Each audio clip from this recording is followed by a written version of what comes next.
Well, good afternoon, everyone. I'm John Mann, Director of Education for Lakeside, and welcome back to the Lakeside Birding Lecture Series. And for this afternoon, we are fortunate to have with us again Reverend Courtney Ellis, and today's talk will be Birds and Change. Courtney is the author, host of the Thing with Feathers podcast, and associate pastor of the Presbyterian Church of the Master. Later today at 6:30 will be a guided bird walk, and you would just meet on Walnut Plaza in front of the administration building, and that's at 6:30. Tomorrow afternoon at 3:30, Richard Vale will be with us again, and his talk will be on owls of Ohio. And then Saturday morning at 8 a.m., there'll be a bird walk led by Martin and Morgan at the Meadowbrook Marsh.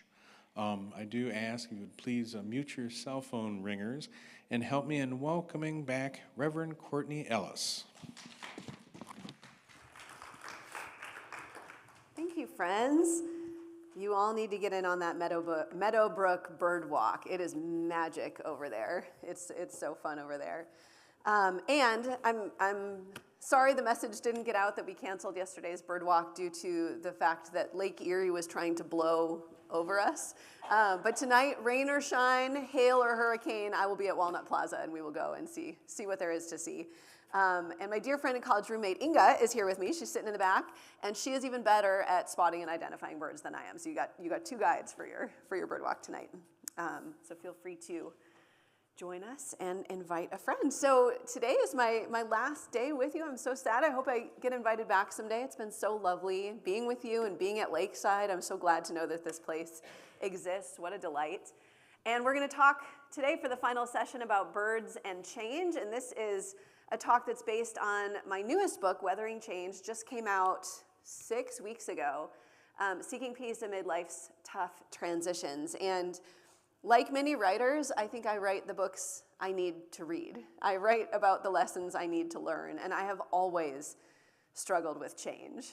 And so writing this book was an effort to develop a theology of change, to discover how God meets us in change, and to find ways to weather change with a little bit more fortitude and a little less fear in my own life. So the book has many birds in it, and we're going to focus on many of the passages that have birds in them. But I wanted to start with a little bit of my own story. This is my husband, Daryl, and this is me about 20 years ago, right after we got married.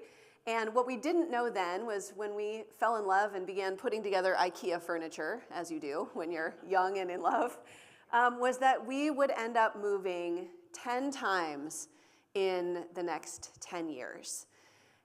And if you've moved a lot, you know how exhausting that is. We moved for graduate school, we moved for first jobs, and everywhere you move, you need to find a new doctor and a new dentist and a new mechanic, and the grocery store is laid out differently, and it just begins to exhaust you, to the point where when we finally applied at the church where we now serve in Southern California, we had to fill out a form with all of our most recent addresses, and we needed multiple forms. And they asked if we'd been in witness protection because we'd moved so much. And change can be exhausting. Change can wear you out. Change can also be so good. There is no growth without change. And we are so grateful for all that those years taught us.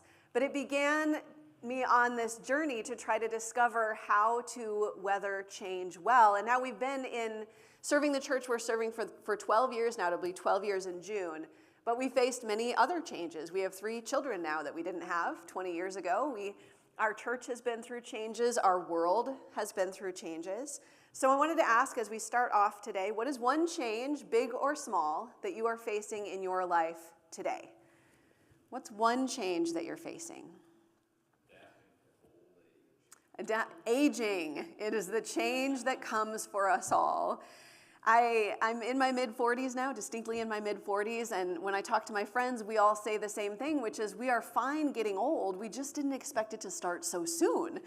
You know, part of you doesn't expect it to happen to you, and suddenly I turned 40 and all the dashboard lights started blinking at once in my body, and I was like, hang on, one at a time, what's going on? That's what I hear, what else change you're facing, Sherry? I think losing your parents and other relatives that I'm now the oldest one in my Yeah.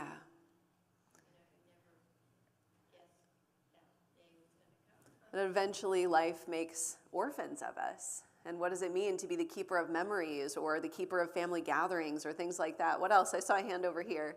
Changes you're facing. Yeah. Health issues, for sure. For sure. That phrase that if you don't have your health, you don't have anything really hits home sometimes. Anybody else? A change you're facing? Big or small?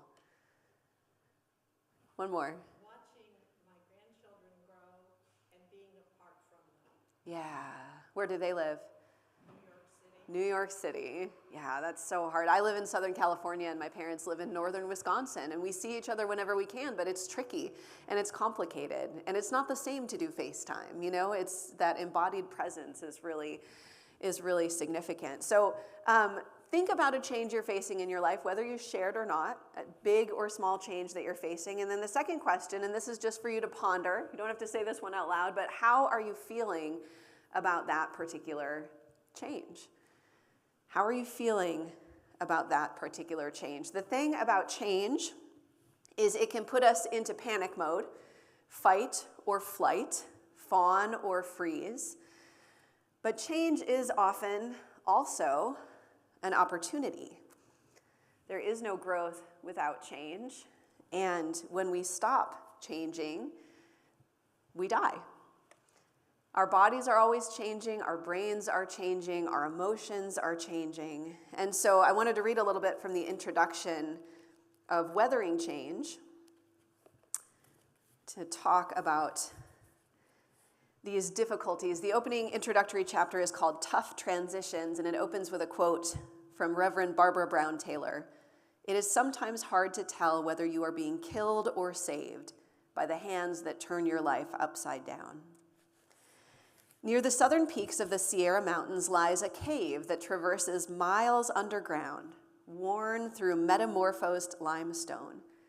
Lined with stalagmites, its ceilings are home to eastern pipistrelle and northern myotis bats. Deep inside, dazzling creatures exist fully in darkness. Translucent centipedes, pseudoscorpions, spiders without eyes. We drove hours to witness this phenomenon up the winding highway into Sequoia National Park, over a narrow, pothole-studded road. Crystal Cave is only open to visitors on official park tours, so we'd booked a noon departure time. 36 others stood with us, listening to the ranger's warnings. Rock slides, rattlers, poison oak. When the ranger gave the okay, our kids shot down the trail as if released from a slingshot. My husband, Daryl, bearded and flanneled, followed. I struggled to keep up for a quarter mile, limping but determined, until we rounded a switchback and I could see an even steeper descent ahead. Go on, I waved to Daryl and the kids. They hesitated. I'm not going to make it, I said. I'll catch you on the way back. A week before our vacation, I dropped a metal water bottle on my bare toes. Fun fact, those metal water bottles, when they're full, weigh 63,000 pounds. Be careful. The doctor confirmed that nothing was broken, just a severe contusion, but my foot was blue and purple. It'll be very painful for weeks, he said. Only do what you can tolerate. We're going hiking, I said hopefully. He grimaced and handed me a walking cast. We'd planned our entire vacation around exploring California's sequoia forests and coastal redwood trails. We'd waited all year for this. But here I was, a quarter of a mile in, my toes pulsing with pain.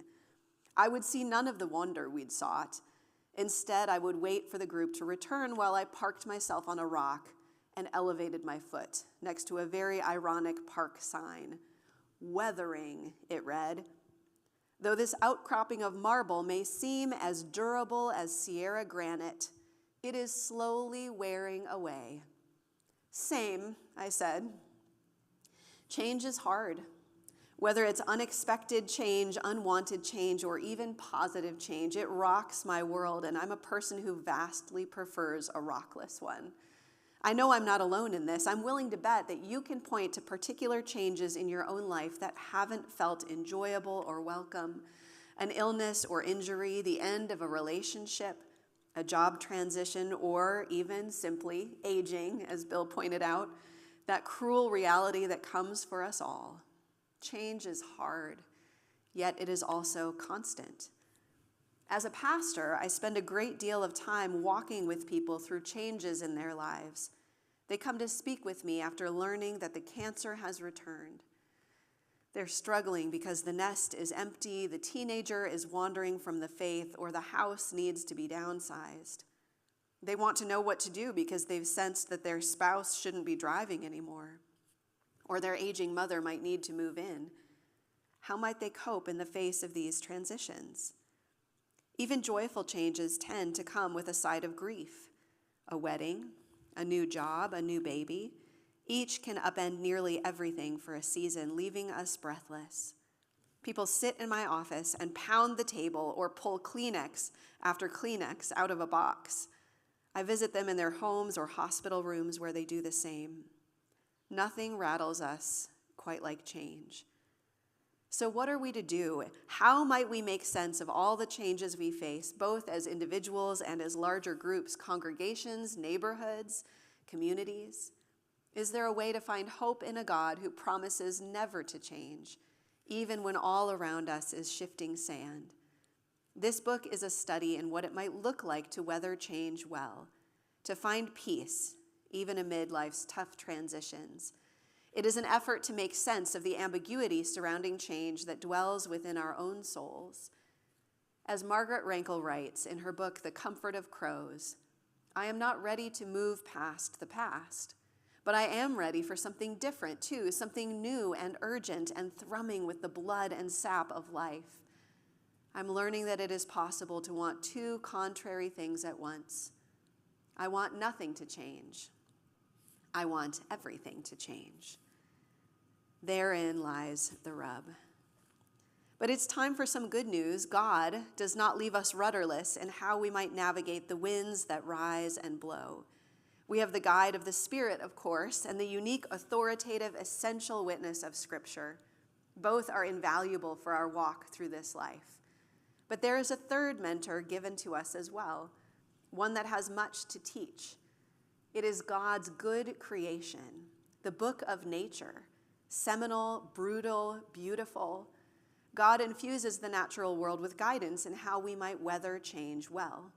And creation isn't simply an illustration as to how we might understand the transitions we face. It holds deep wisdom for our understanding of God, ourselves, and the world. Jesus himself often points to birds and fields and trees, not as a cheap way to make a point, but because the created order itself testifies to who God is and how we have been created to live. So the basic thesis of the book is that change is hard, God is good, and nature can help us through. That nature is God's first book. Before a single word of Scripture was set down, we had God's good creation, which is a witness to God's goodness. But one of the great things about creation is that it is always in flux. It is always changing, everything from day to night to seasons to migration. And so as we watch, as we witness, as we learn from the natural world, it can help us find ways to weather change well ourselves. But still, change is a struggle. I'm bad at change. And writing this book, this is my sixth book, and it was by far the hardest book I've written because I had to wrestle with it myself. I actually wrote this book 3 separate times. I don't recommend that. It takes so much longer. But I finally got to a place where I feel like I'd learned some things, and I'm excited to share those with you. When we start asking the question, how might we weather change well, as I studied nature and I read theology and I threw myself into Scripture, 4 different things started to rise to the surface in terms of how nature experiences change and gets ready for change, how we might weather change. And those 4 things are preparation, curiosity, adaptation, and resilience. And I'm going to unpack each of those for us in our time together today.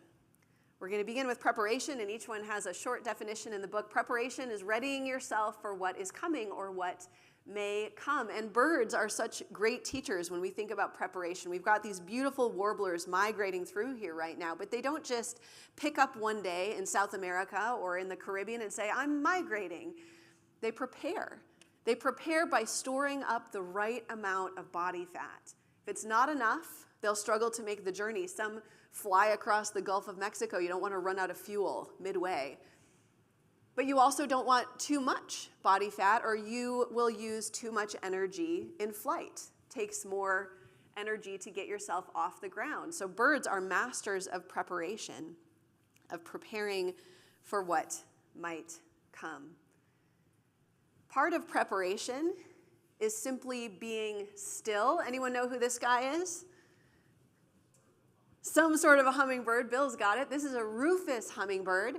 Fun fact, if we're counting by body lengths, rufous hummingbirds migrate farther than any bird on Earth. If we're measuring by how small they are and how far they go, rufous hummingbirds weigh less than a nickel. They could perch on your little finger. They're tiny. They don't often come through here unless they're really lost. They go up the western coast of the United States. But an amazing thing about hummingbirds that's also true of birds you have here, like turkey vultures, is when they sleep, their bodies go into something called torpor. They basically cool, so they're not dead, but they're close. They can't snap out of it quickly. It takes them a little time to warm up. But in this state, they rest so deeply, their brains shut down so significantly that when the morning comes and they wake back up, they're prepared. They're ready. They've rested well. And this is one of the lessons that nature has for us when it comes to weathering change is, are we resting when we have those opportunities so that when the expected change comes, we're prepared. But even more than that, when the unexpected change comes, that we have some reserves in the tank. So hummingbirds are amazing. We saw Inge and I saw our first ruby-throated hummingbird over at Meadowbrook Marsh. Has anyone seen one yet this year? They're coming back, they're on their way. Buds are another great example of preparation. We think of trees as budding in the spring, but trees actually, the majority of our deciduous trees, they bud in the fall. They bud in these little sleeping bags. And then the winter comes and those buds are hardened and they survive. And then when spring comes, these buds that have been lying in wait begin to bloom and begin to blossom, which is what we're seeing outside right now. There is hidden work. There is inner work that's going on even when it looks like nothing is happening. The hummingbird that is still and sleeping and in torpor in the tree is preparing for the next morning. The trees that look dead in the fall and in the winter, nothing is growing. Those buds are ready and they're waiting and they're preparing. I'm going to read a section from a chapter called Fledging in the book. These birds are not as common here, and this is a juvenile. Anyone know what this is? We have 15 of these in my backyard in California. This is a house finch. When they're juveniles, they're this color. The females stay this color, and the males, when they grow to adulthood, have this beautiful red face. But these hang out in our yard. I'm going to read about preparation and fledging. The house finches in our backyard have left the nest. 3 of them have survived the dangerous days of nestlinghood. Do you know what the average survival rate is for a nestling? What percentage of nestlings survive their first year? 10%. That's why a lot of birds have a lot of babies. Yeah. It is very hard to be a bird. 3 of them have survived the dangerous days of nestlinghood and are now learning how to be real grown-up birds. They are fledging. Today, they're perching on our string lights and begging their exhausted parents for food. Birds grow remarkably quickly, going from newly hatched to nearly adult size in a matter of days or weeks. By the 13th day of life, after breaking through their shells, house finches are fully feathered, though they won't be strong flyers for a few more days. I watch one of the fledglings atop the backyard lights, her new feathers sticking up like an overslept teenager's hair.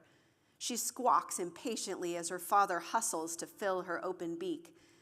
After house finches fledge, it is the father who continues to feed them for a couple more weeks. Mom will be off building a nest for their next brood.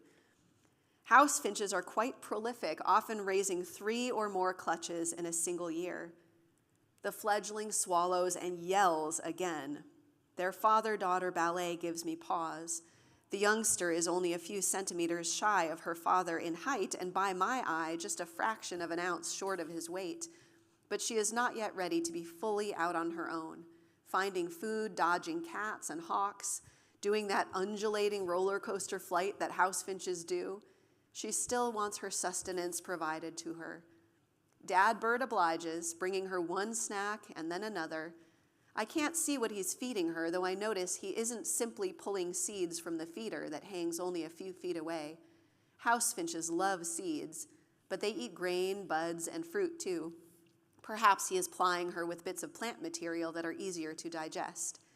He pauses, resting a beat as she cries for more. Then he hops to the ground and glances up at her as if to say, "There's food right here, so maybe you could try getting it yourself." She yells all the more. I'm anthropomorphizing now, but I promise I nearly see him sigh. He grabs another beakful from the grass and heads back once again to her side. So the house finches are the daily drama at our house. The kids watch them. We refill the feeders. It feels like sometimes multiple times a day. My husband calls them piggy finches. But we spend time with them. We get to know them. And even birds that are relatively identical, they have different personalities. And if you spend time with them, and that's one of the beautiful things about birding, you don't have to go to Antarctica. You don't have to go to the ends of the earth. You can get to know the birds right there in your own backyard and get to know their personalities and which one is always first to the feeder and which one always waits their turn and where the pecking order is and what are the new babies and are they going to stay. This is from the continuation of the finch story. Here is something paradoxical that I've learned. When we expect change to be hard, that strangely makes it easier. This type of contradiction shows up frequently in Scripture. Those who lose their lives will find them. Blessed are those who mourn. The last will be first. Perhaps it shouldn't surprise us that weathering change hinges on such an absurdity too. In the kingdom of God, all is topsy-turvy according to the world because the world is so often interested in power and influence and control, while God is interested only in that which will last: faith, hope, love. Preparing for the difficulty of change, even when that preparation is as simple as acknowledging that the change may be difficult, can be a great help in navigating it well. When our children go back to school in the fall, we expect that those first couple of weeks, a new routine, teacher, classes, will be challenging. Leaving a church can be as painful as grieving a death. The evolution of a friendship can sow confusion and anguish. Feeling these feelings, making space for them and honoring them, can help us be gentle with ourselves amid tough transitions. No one gets a medal for pretending change doesn't hurt. Speaking of change, it's a day later and the house finches are at it again, dad and daughter.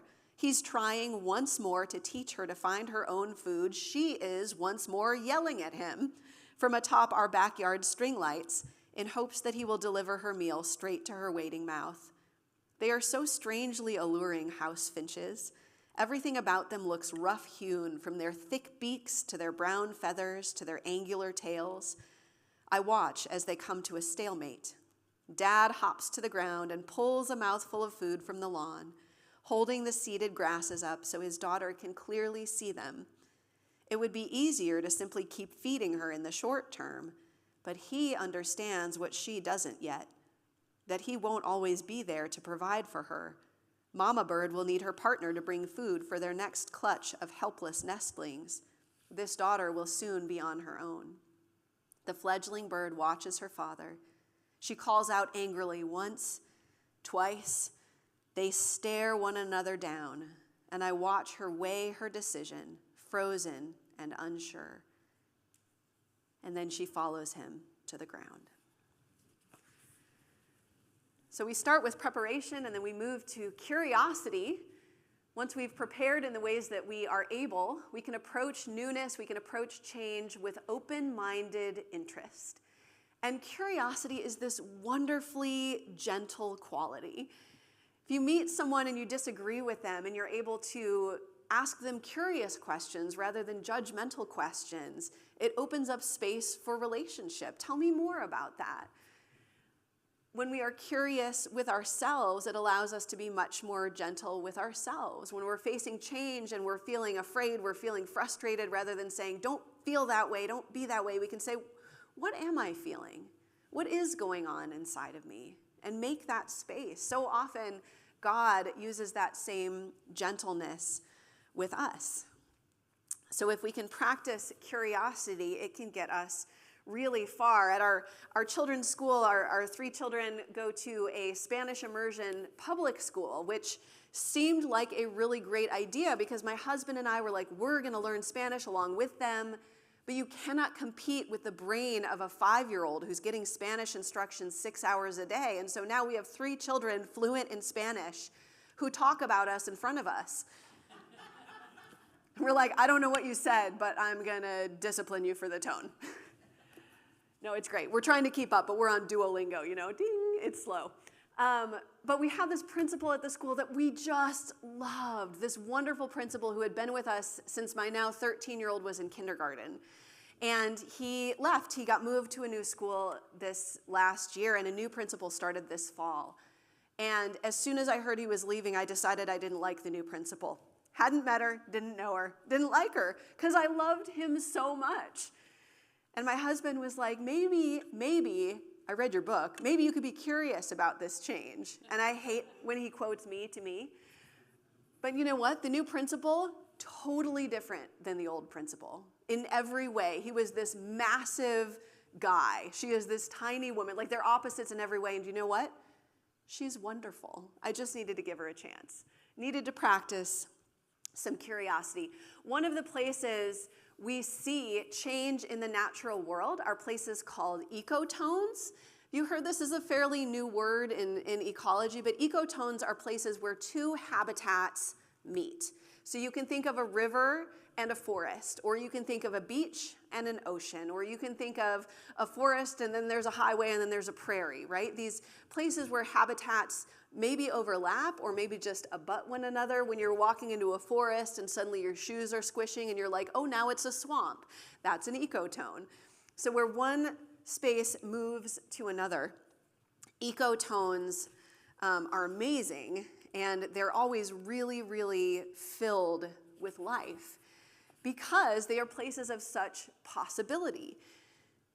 But the other thing about ecotones is they're often very, very filled with predators, because predators love a spot where they can get the forest birds and they can get the fish, or they can pull from 2 different areas. So ecotones are ripe with possibility, but they also can be places of great danger.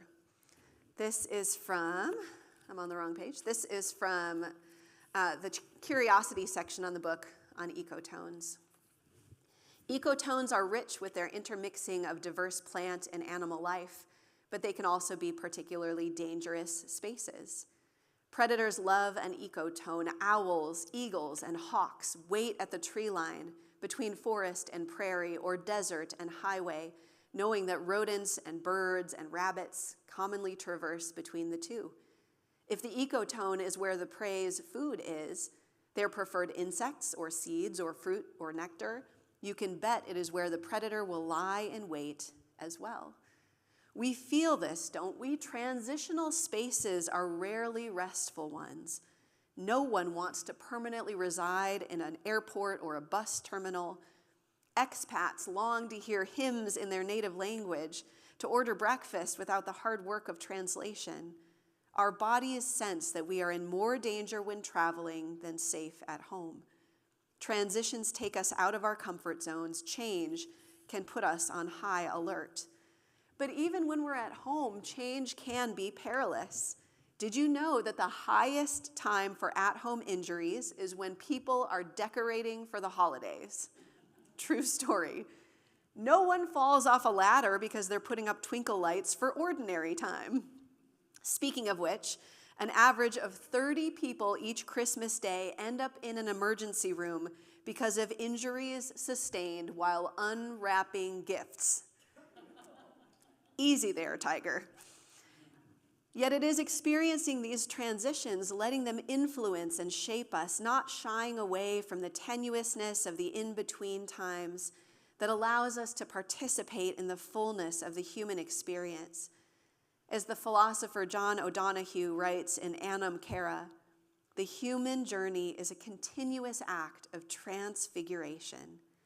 When we begin to approach these transitional times and spaces with curiosity rather than defensiveness, fear, assumptions, or judgment, we may begin to discover that there is goodness to be enjoyed wherever we are, whatever we face, and no matter where we end up.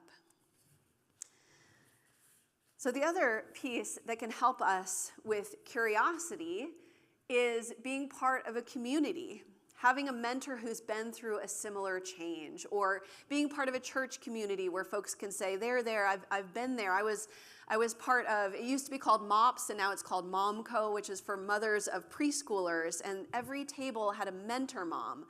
And the mentor mom was someone who probably had grandkids by now, and her only job was to pat us on the shoulder when we were melting down and say, this will pass. And we'd say, do you promise? She was like, they will sleep. Are you sure? So community can really, really help us when we're facing seasons of change. And one of the places we see really strong community in the avian world is when it comes to ducks. And I was going through my slides earlier, and Inga pointed out it's not just ducks in this picture. What else do we have? There's always a pigeon. They find their way, right? They're just part of things. But ducks are just wonderfully communal birds. They will sometimes go in mixed flocks. They will hang out together on the same shore. Sometimes they hybridize, they interbreed, and they have this gentleness about them, this curiosity toward outsiders, where they are pretty willing to accept different ducks into the flock. And I'm making big generalizations here. There are, hundreds of different species of ducks. But they can teach us something about flocking together, about the role of community when it comes to change. A group of ducks is called a raft, a team, or a paddling. I love collective nouns for birds. We could talk all day about collective nouns for birds. Anyone know what a group of hummingbirds is called? All right, I'll tell you later. It's a charm of finches, which I love because we have those in our backyard. It is a bouquet of hummingbirds. Isn't that great? They're all different. Someone just clearly had fun with it and sat down, and it's a squabbling of seagulls. That works. We all know about a murder of crows. For vultures, if they're in a tree, they're called a committee of vultures. And as a pastor who sits through a lot of committee meetings, I have to tell you, that one brings me joy. If they're on the ground, they're called a wake of vultures. Anyway, a group of ducks is called a raft, a team, or a paddling. Even their collective nouns nod to the group, to the strength found in numbers. Ducks intuitively understand that we weather change better together, even though some feathers will inevitably get ruffled along the way. One of my earliest ministry mentors often told me not to isolate. Why ask for help, I thought, if I could just do things myself?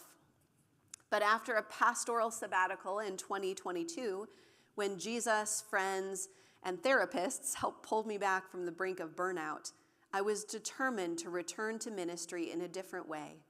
No longer would my pastoring be primarily a solo project, where I took all of the matters entrusted to me into my own hands. I wanted to learn to be a duck, not a raven, to lead and handle change collaboratively instead of all on my own. It is an uphill climb. I am prone to going it alone. I come from a long line of hermit-adjacent folks, after all. Near the end of his life, my grandfather rarely even left his house, except to go down to the lake just beyond and watch the wildlife. Going alone is in my DNA. But there are times that each of us needs to flex against our natural way of bending, to grow new muscles and develop new skills, to change. When transitions come to church or home, when my husband Daryl and I face something new with the kids or within our marriage, we are learning to look to our flock. There is not only safety in numbers, but wisdom too. Help and kindness and care, listening ears or a meal or a ride, or an hour without our kids so we can take time to work out a problem we've been too busy to address. Being more like the ducks will require flexibility, curiosity, bearing with. It will mean not only receiving help and care, but taking time to offer it too. But if I've learned anything as I approach life's halfway mark with many changes yet to weather, it's that being part of a flock is a gift well worth accepting. So we move from preparation to curiosity to adaptation, which is perhaps the most obvious quality when we think about the natural world. The creatures and the trees and the animals and plants are always adapting. The ability to learn something new in one circumstance and then apply that learning elsewhere. We see adaptation all over the natural world. And I'm actually just going to start with this story because this is one of my favorite stories of bird adaptation. This was in the New York Times a couple of years back, and there have been many stories on it since. You may have come across one. There is perhaps no better example of adaptation than urban birds. Yet how often we overlook our citified avian friends. It's so tempting to put the word just in front of their names. It's just a blackbird, just a crow, just a starling or a grackle or a gull. No matter that this gull has flown hundreds or maybe thousands of miles over the ocean in order to arrive at this shore begging for my particular French fries. It can be harder to see the magic in the birds that line our cityscapes and industrial piers, leaving piles of droppings and filling the air with their squawks. Few birders are flocking to downtown Baltimore or Los Angeles or Miami to catch a glimpse of a feral pigeon. Yet birds that make their homes far from the woodlands and wetlands are a brilliant picture of adaptation. In a world bent upon progress, building and bulldozing, planning and developing, concrete and steel, these birds have found a way to prosper in environments that weren't originally designed for them at all. One of my favorite stories of this radical adaptation are birds that build their dwellings out of anti-bird spikes. You've probably seen these types of avian deterrents before, sharp strips of metal or plastic attached to buildings where birds have become a nuisance. In 2021, a Dutch biologist named Auke Florian Heemstra was called in to investigate a very unorthodox nest atop a hospital building in Antwerp, Belgium. It turns out that a Eurasian magpie pair had used anti-bird spikes to construct a nest, raising their tender babies within the very materials meant to keep birds from landing at all. They're outsmarting us, Heemstra said. I think it's just a brilliant comeback. Why do some species flourish in concrete jungles while others scramble to adapt? Temperament is one factor. Shyer animals require more wilderness space and plant cover. You won't see a Canada lynx walking through downtown Manhattan, though you will see plenty of fat brown rats. A Virginia rail bird would die of a heart attack in Times Square while a laughing gull would just laugh. The pluckier, bolder, and more flexible a species is to begin with, the more likely it is to do well when given a new environment. What the urban population of humans will tolerate is still another component to the success of wildlife in urban and suburban spaces. While no one loves ground squirrels stealing their lunch in Central Park, if a black bear were to wander into the theater district, someone would do something about it, and fast. To move black bears that have wandered into city spaces, most often the DNR will set a large barrel trap to contain the animal without harming it. They bait these with donuts, because if the bear needs to be moved back to the forest, at least it gets to go with frosting on its snout. So the natural world is full of all of these examples of adaptation, and we see the beauty in a bird taking the anti-bird spikes and saying, thank you, this will actually keep my babies safe from predators. But we can learn from that, right? What is it in our life that we're bumping up against that actually could be used for our good, for our flourishing? One of the other ways we see birds adapting is they molt their feathers. Most birds twice a year, some birds once a year, some birds more times in a year. Birds are very diverse in their needs, species to species. But their feathers are made of the same things as our fingernails. They're made out of keratin, and they wear out over time, and they need to be replaced. A bird that doesn't have strong flight feathers can't fly. But if you think about it, when a bird is molting, it's a time of really difficult change for them, depending on which feathers are falling out and in which order. They may not be as fast. They may not even be able to fly as high. Some may not even be able to fly at all for a couple of days. So they have to be really ready for that change. They don't molt right before breeding season because the ladies would be like, "You look terrible. I'm not building a nest with you." They don't molt right before migration season, right? They molt with enough time to build in those flight feathers. But I have to share, since we are in cardinal country, I have to share a cardinal story with you about molting. Change and adaptation and losing your feathers.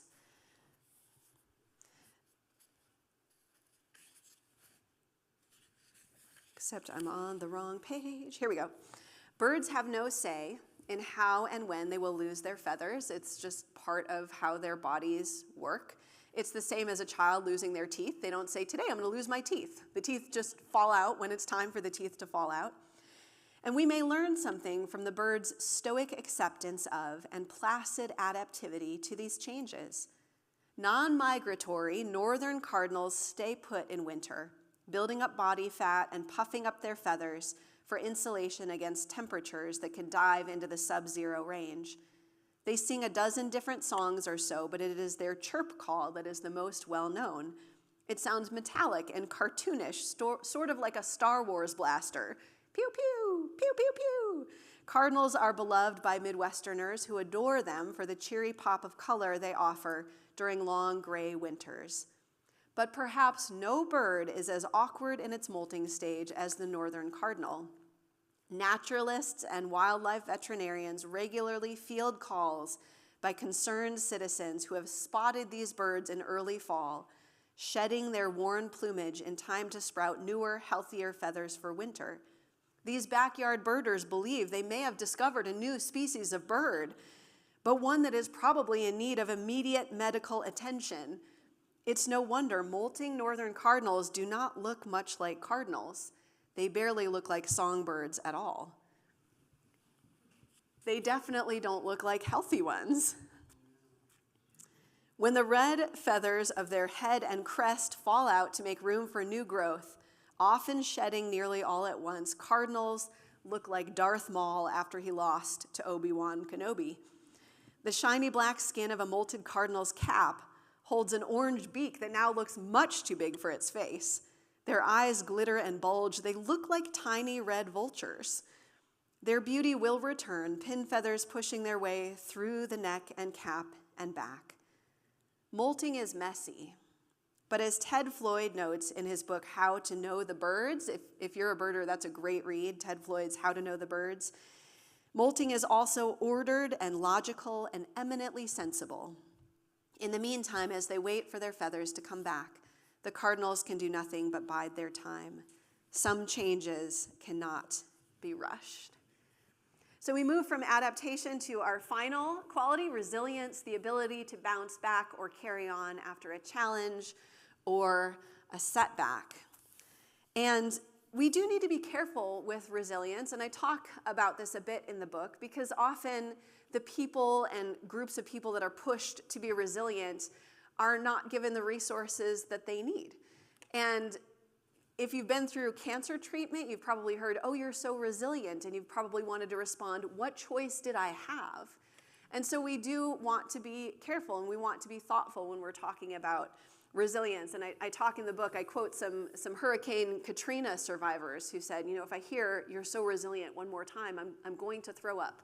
What I actually need are resources. What I actually need is support. What I actually need is prayer. And as we think about resilience in our own lives, it can give us when we study it through nature, it can give us some great tools because we all will need some resilience to keep going. One of the areas of the country that's most struggling right now, but also has a lot to teach us about resilience, is the prairie. The prairie, we learn about what it is to grow deep roots. Prairie plants grow very deep roots. According to the National Park Service, 75 to 80% of the biomass of these plants, 75 to 80%, occurs below ground. They're like icebergs.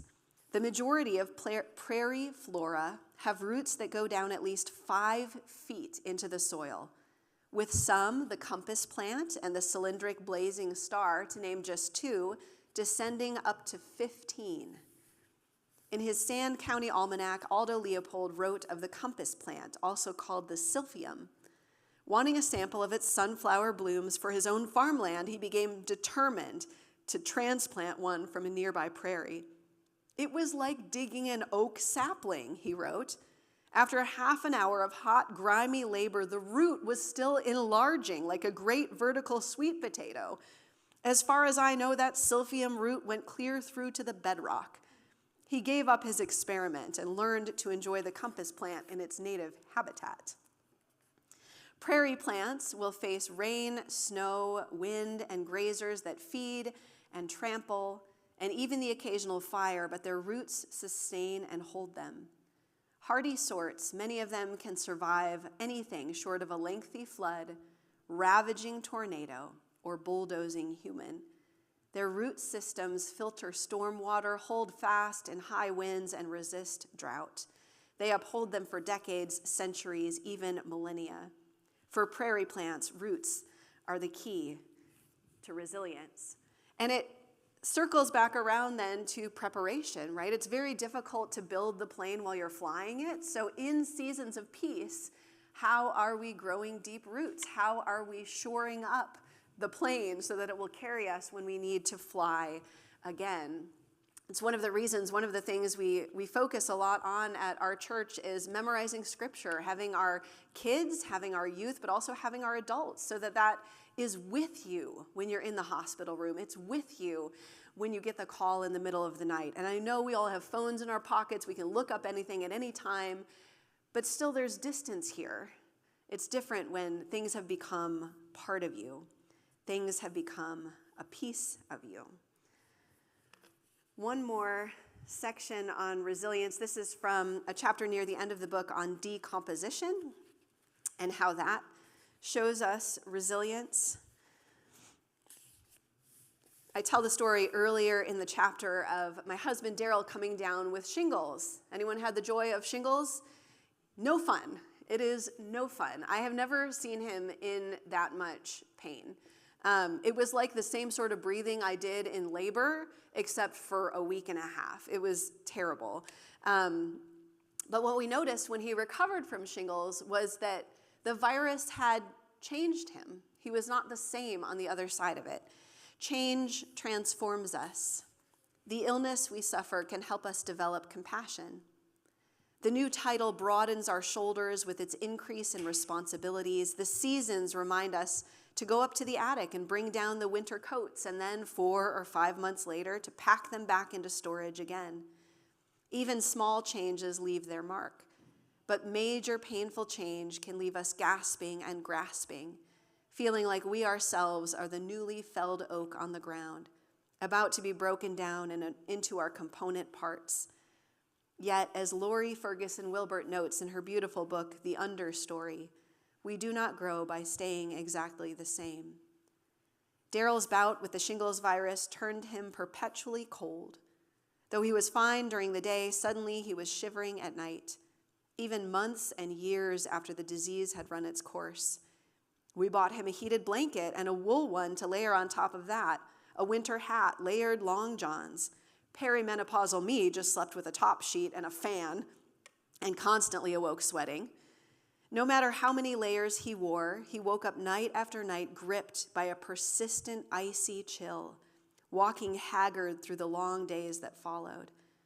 I thought of Beth March from Little Women, whose encounter with scarlet fever leaves her forever changed, her heart weakened. Daryl's heart was strong, and his physician gave him a clean bill of health, but the cold followed him. I'm not as strong as I was, he told me. I can tell that virus left its mark on me. While we both felt the new ache of bodies in their 5th decade of life, this transformation chastened us. It is a humble thing to be taken down by a microbe, and humbler still to have the changes it wrought be permanent. And yet, in strange ways, this change, this physical weakness, became for us a conduit for God's faithfulness. As Christian Wyman notes, the dark night of the soul is an annihilating but necessary prelude to a renewed awareness of God. I now awaken most days without Daryl. He's risen at 4 a.m., driven from bed by the cold in his body, to walk the house or our California neighborhood and to pray. He lights the fire in the fireplace in the living room. He cocoons himself on the couch so he won't disturb me with his restlessness. He will be there to greet the children when they bundle out of their rooms at 6, wrapped in blankets and robes, still fragrant with the perfume of sleep. For Daryl, a person who can be quite intimidating, 6'1" with a full beard and a booming voice, this strange weakness has tethered him to the divine tenderness that meets him in the chill of the early silences. Christ is a companion to him in the loneliness of the pre-dawn. Before shingles, Daryl and I would nearly always greet the morning entwined, my head on his shoulder, his arm tucked around me, our bodies warmed by one another. But these days I wake alone, putting an arm to my side, searching for his hand, met with nothing but air. It reminds me of all those who labor while I sleep, the congregants who share with me their struggles with insomnia or grief, the workers on the night shift, those who are sleepless with worry or fear. Daryl's absence in our bed is a reminder to me to begin the day with prayer for those who suffer or labor unseen. Our transformation from one thing to another, towering tree to fallen log, young firebrands to seasoned sages, invincible youths to nurturing elders, can be its own unique grace. This beautiful, painful process is written throughout God's good creation and into our own hearts too. There are wonders to behold on the other side of painful change. As the great preacher Howard Thurman writes, the old song of my spirit has wearied itself out. I will sing a new song. Teach me, my Father, that I might learn with the abandonment and enthusiasm of Jesus the fresh new accent, the untried melody to meet the untried morrow. Would the tree prefer to keep standing forever? I expect that it would. None of us chooses weakness. Few of us readily embrace the suffering of transformation. But there is grace, even in the fall, if we will seek it. That is the story of weathering change. Thank you for having me, and I'm here for questions. I think Jennifer's got the mic. I'm Jennifer. I'm the manager of the Rhine Center for the Living Arts, and they asked me to come on down and help get questions. So anybody have any questions? I'll bring the mic to you. No questions? No? Thoughts, feelings, accusations? I would like to know where you're keeping the scarlet tanager, because we looked all day. So I was going to come back anyway, but now I definitely have to come back. There's a little bit of sadness when you find a bird you've been looking for a long time, because then the quest is over, and the quest is part of the fun, you know? It's the journey, right? It is. It's the journey. I came in a little late. Did you talk about how you got into birding? I did my first session, but I think not everyone was here at the first session. But I got into it as so many people did during the pandemic. So I've I've been doing this pretty hardcore for about 6 years. But we all got stuck inside, and we all started to look out the window. And for some people, it was the birds that stuck. In a lot of ways, I think it was the birds that saved me. It was a lot having 3 small children in a house we couldn't leave for several months. Yeah, we had an 18-month-old who was just intent on destroying things. God bless her. So every day, my husband and I would each give each other an hour to go for a walk. And it was that hour where I started discovering the birds. Yeah. And the birds saved me. My husband discovered a lot of ESPN podcasts, and that's what got him through. So, yeah. I have friends who are birders, and one's a in fact, it's Morgan and Martin who do a lot of the bird guided tours around here, and they're a great married couple in that they even told me, they said, because one of them identifies the birds by the sound, the other by the visual cue. Yes. I'm just curious, what do you tend to hear or see first? I start with ear, and then once I know what I'm looking for, because different birds have different habits, and so if you hear a chipping sparrow, you know, oh, that's going to be on the ground. But if you hear a warbler, that's likely to be up high, and so that helps you start to know where you're looking. And yeah, it's different for everyone, though, and I think that's what's wonderful about it is some people, I tend to find things by ear faster, but Inga's got a great eye for color, and so I'm like, it's this, and she's like, it's a robin. I'm like, no, it's a robin, you know? It's good to go out with people who have different skill sets than you and different perspectives. You learn a lot. Oh, we do have a question. All right. I knew if I chatted enough, we'd get a question.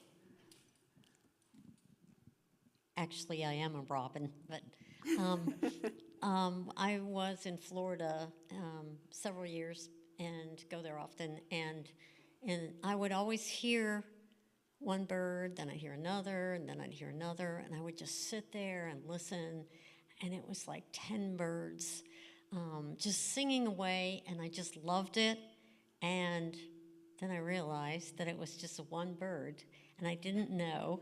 I had never realized it was a mockingbird, and it had all those songs. So it was just me and the mockingbird every time.